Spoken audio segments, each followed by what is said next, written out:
Excerpt 3, Synchronized Eating. Mommy gets home from the factory exhausted, like always.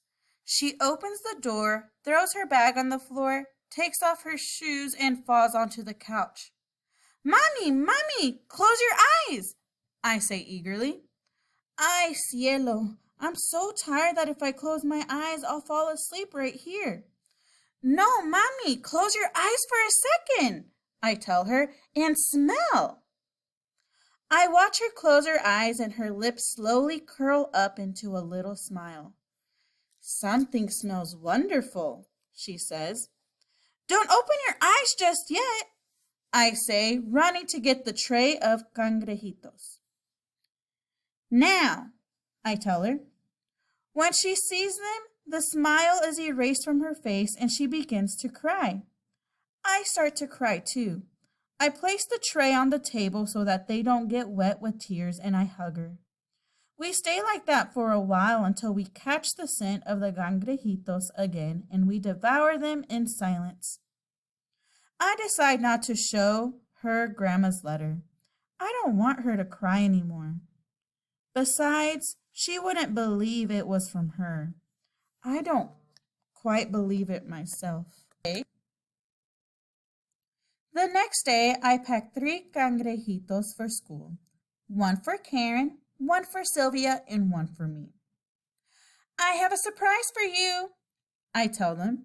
They look at me as if I'm speaking Chinese. Don't you want to see what it is? It's not that, Sylvia says. You actually talk to us.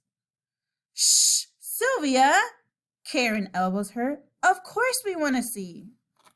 I show them the cangrejitos and Sylvia pretends to faint. How yummy, she says, just like the ones your Yeah, my grandma, I say. It's okay, you can mention her. That isn't going to make me any sadder than I already am. I'm sorry, Karen says. She's dumb. All right, try them, I say. The 3 of us synchronize ourselves so that we take our first bite at the same time. We close our eyes, spin around, and raise our arms as if we're doing the sun salutation from gym class, and then say, ah, with our mouths full. It isn't very polite, but it sure is fun. So, who made them? Karen asked. Surely it wasn't your mom.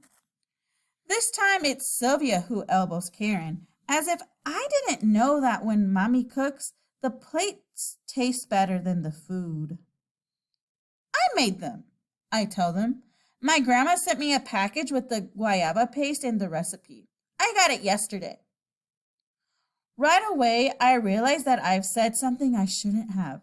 They looked at each other and then at me. I know that look.